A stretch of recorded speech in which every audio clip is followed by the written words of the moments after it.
Magtanong kayo kung bakit. Dito, umalis sila. Alam mo kung bakit? Magtanong kayo kung bakit. Puro North Koreans here. Puro North Koreans. I was a mayor then. Well, they said, you do not mess up here. But you're always welcome here to invest, to live. There are so many South Korean students. We will protect them.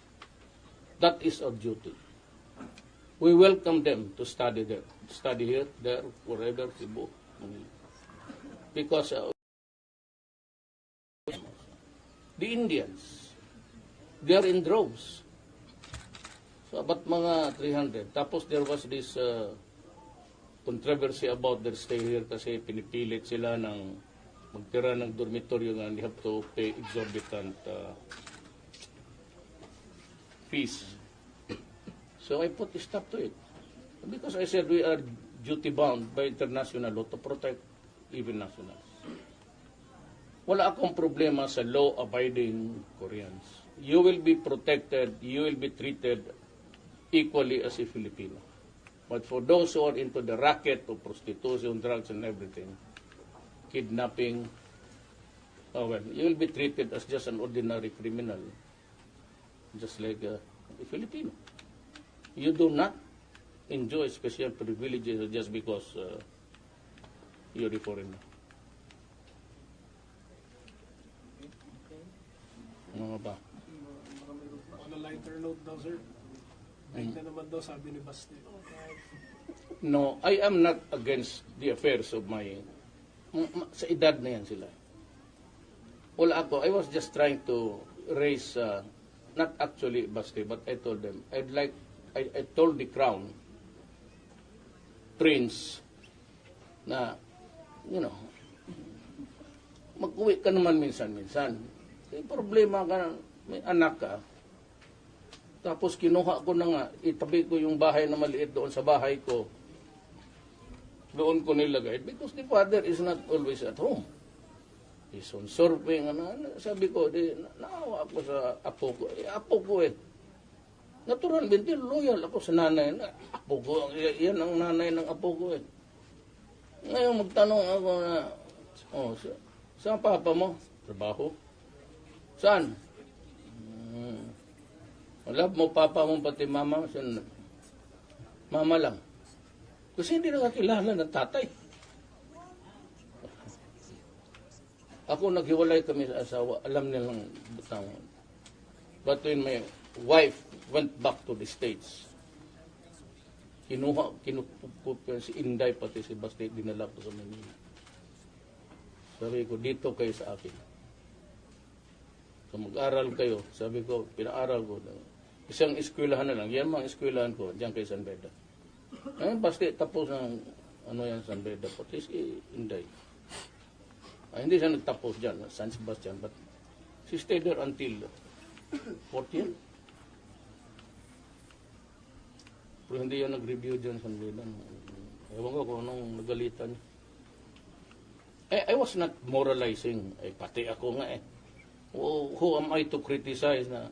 Ang sinabi ko lang na, kayong mga lalaki, hindi lang ang anak ko. That's what I've been telling people. At doon sa crowd,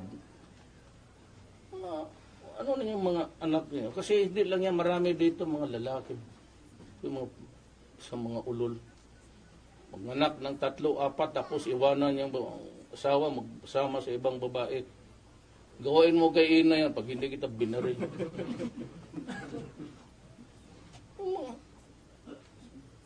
Ibig sabihin na hindi na makakilala ng tatay. Nasasaktan ako para sa anak ko, sa apo ko. I have not seen the guy. Sabi ko, umuwi ka kasi yung anak mo hindi ka nakilala. Saka ako doon sa nanay. Sabi ko, dito na lang kayo sa tabi ko para makita ko ang apo ko. At masiguro ko na pag-aral, there will be a time that they will mature. Si Sebastian, but you do not live a careful as if it's nobody's business. Hindi lang si Basti, kayong lahat Pilipino, mga gago, marami kayo. May pamilya, taglimang anak, tapos bigla magsama ng ibang babae. Magpunta yung asawa, maghingi ng suporta, bugbugin pa ninyo. Kaya ko binubugbog yan, Davao, ganun eh. Pag binugbog mo yung asawa mo, dahil naghingi ng sustento, ayaw mong bigyan, bugbugin mo pa, magsumbong sa akin niya, pagdating mo ng City Hall, bugbog ka rin. Talagang bugbog. Sige, magdemanda ka kasi lagay kita doon sa, may bakante pa dito. May gano'n yan eh. He who is the cause of the cause is the cause of them all. Yun lang yung babae, pakasalan mo, so iwanan mo. Tumangin ng suporta, mag-away ko, bugbugin mo pa. Eh di, mabugbog kita. Oh. Ngayon, ipakulong mo ako kasi binugbog kita, di ibaon kita dito. Ikaw yung umpisa ng problema eh. Droga yan. Kayong mga hindi pa pumasok ng droga, putang ina yung IQ ninyo 14. Bakit ka papasok dyan maging alipin ka? That's what I'm mad about. Because if the figures are correct, which I suppose they are, you create in my country slaves. Alipin sa droga, papataba ng bulsa mo ng pera sa kahirapan ng tao. Kaya yung talagang vigilante na vigilante, hindi ko mo sila masisi. Kagaya ko yung anak ako, ordinaryong tao lang ako, pero may baril ako. Makita ko yung anak ko dyan, patay, na-rape, mutilated, sinaksak pa na yung, the other day, di ba yung kahoy? Oh. Anong gawin ko sa drogista? Hindi maniwala ng polis. Hindi na magantay ng army. Papatayin talaga kita. Inumpisahan mo eh. Just because na kayo lang ang may droga, kayo may baril, baka akala ninyo, pati lahat ng Pilipino, tatanggapin yung kaputahan ninyo. Not me. Ngayon, kung sundin ninyo, style ko, bahala, huwag lang kayo magpahuli. Pero kayong mga durugista, huwag ninyo akong sisihin. Tangina ninyo. He who is the cause of the cause is the cause of it. Sino may sabi sa inyo, kayong mga lahat na, foreigners, aliens, and Filipino, whoever gave you the right to cook shabu and make our children slaves and insane? Sige nga. I have to preserve the Filipino because you're doing it stupid way. Ngayon sabihin nyo, bakit ganon ang salita niya, encouraging vigilantism? Naka ng waiting. Nabihin ko yan sa bahay mo. Kayong mga international, laling ang pamilya ninyo, lagay nyo dito. Pag hindi kinatay, Sir, kasi hindi lang naman international organizations, may pangkaraniwang Filipinos din. May ganong concern sir na nag-encounter yung body nyo. You solve the problem. I am ready to hand power to them. Sige daw. Sabi, mahirap lang wala akong pakialam, mahirap ka, mayaman ka, huwag kang magbinta ng siya.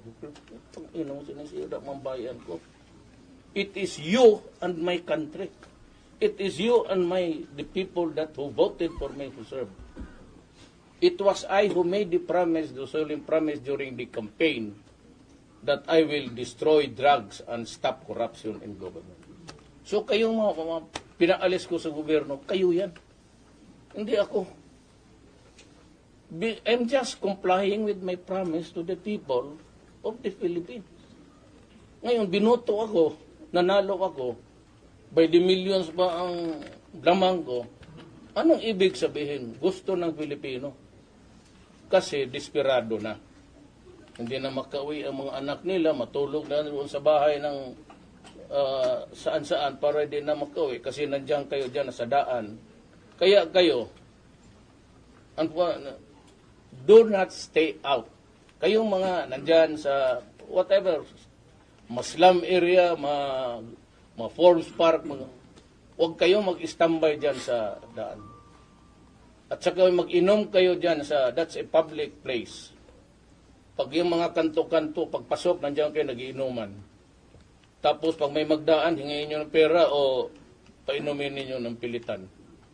May orders to the police is, pag nandiyan kayo, huli. Huli lahat. Do not use the public plaza. Basta mo yung mga tao, ginagamit ng tao, do not appropriate the public streets. And wala kayong karapatan yan. Sa Pilipino yan daan yan. Tapos sa inyo, yung makita ko dyan sa mga kamera nagrarambol, hininga, baka kasali na kayo. Pagka lumaban, tapos na delikado ang buhay ng sundalo o polis, di barilin mo. The same rule. Ako yun. Itong drug campaign, it's success or failure, mine. Akin yan. Huwag kayong magdemanda ng polis pati sundalo. Akin yan. Kaya ako ang idemanda din. I take full responsibility. Nagkamali. Okay, nagkamali. Pero yung personal na nagpatay dyan, yung mga hindi ko naman inutusan na nakawin mo, barilin mo, kudin mo yung droga, pera, pati dapat kayo patayin rin. Diba? Pero yung mga police, sa extrajudicial killing, you must be very awfully stupid. I have lost about 32 soldiers now. About 27 policemen dying, dead. Dito sa Mindanao, pag nag-raid sila ng laboratory, ang karap nila hindi M16, hindi Garan, M60. Kaya nung mayor na pinaganap yung Mauti, hindi man na ilabas, pero doon sa likod na yun, panakpakalaking laboratory. So, do not give me that joke about vigilantes. Do not shit with me about that. This is not your country. The duty is not given upon you to preserve and establish order. Basta sinabi ko, wala kaming order na sabihin, katayin, ganyan. Yung sabi na binibigyan sila ng singkol, yung mga polis na binibigyan para ipagbilis so that we can catch them in the buy and sell of shabu because trafficking is a graver offense. Walang bail. Kung sabihin lang kasi possession lang, sabihin niya na addict siya, because lenient, you can post a bail. So, to stop the drug activity, you have to buy and you have to sell. Sino pala utusan ko? Ang civilian? Sige, magbili ka doon ng siyabaw at bigay mo sa akin. It has been to be yung ibang skalawag, hindi ginamit yung pera. I know that because at the end of the day, pag umaga, after the operations, sabihin, wala. Nothing happened, but wala naman yung pera. Sabihin naman ng isang stupido na leader, sige ba, another 5,000 tomorrow. Sabi ko kay Bato, kunin mo yung pera ulit. Sir, last na po talaga. Make an accounting. Audit. Sir, last na po talaga sa LMP, sir. Para lang clear, sir, all-out offensive ba yung in-order nyo? Defensive maneuver? Wala ako, basta the military has to do. It's duty. Alam nila yan, di ko na kailangan. Mas marunong yan sila sa akin. So kung ano yung trabaho nila, trabahoin nila. I don't give, wala akong pakialam kung anong sagot nila, kung makipag-away sila. After all, I've been fighting, I said, for 50 years. If you want to extend it for another 50 years, so be it. We would be happy to accommodate you. After all, I said, I walked the extra mile. So let it not be said for the record in this generation. Hindi ako nag-upo lang tapos walang ginawa. So I'm offering the same thing to the MILF. I'm offering it to the MNLF. Ayaw ng taga Manila, let's submit it to the Filipino. Mag-ingat sila that we will not allow the tinkering of the 87 Constitution. That is not for you to decide. It's for the Filipino to decide. Over your dead body, so be it. Kasi, over my dead body, di sige. over your dead body. Basta ibigay natin sa Pilipino to decide. It's not for anybody dito magsabi ito ang dapat mangyari sa Pilipinas. No. Your record here is not permanent. There's no such thing as a permanent performance here. It is subject always to what is to the best interest of the Philippines. Maganda yung ginawa namin na mas panahon siguro ninyo. Nagrevolusyon eh. You had the freedom of what to write anything there because nobody was questioning. But it ain't so. Sabi ko, walang federal system or at least a modified government. Just also to give concessions to the Moro people. This is not a brief to the Moro people. I'm talking to you as a president.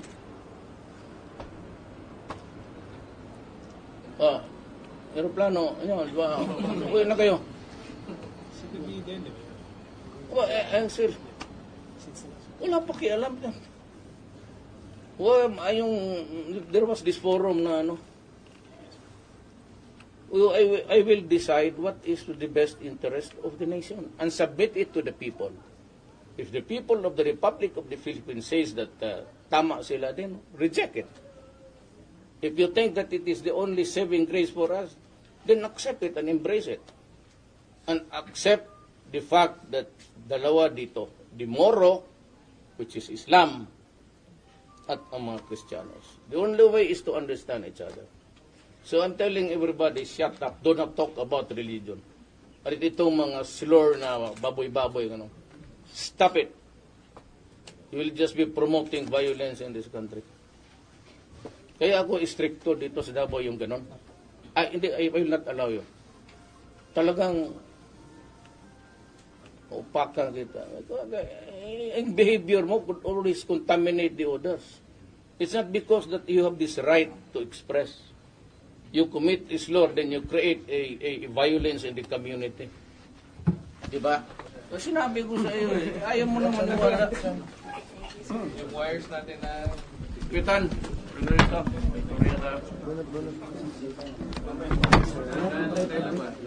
Tama ba yun? Mga wires. Tama o mali? Wires. Japan, George.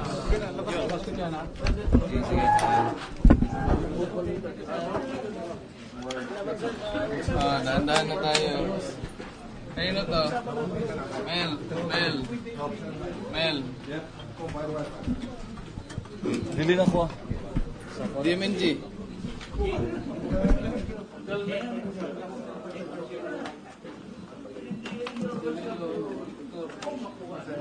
Thank you.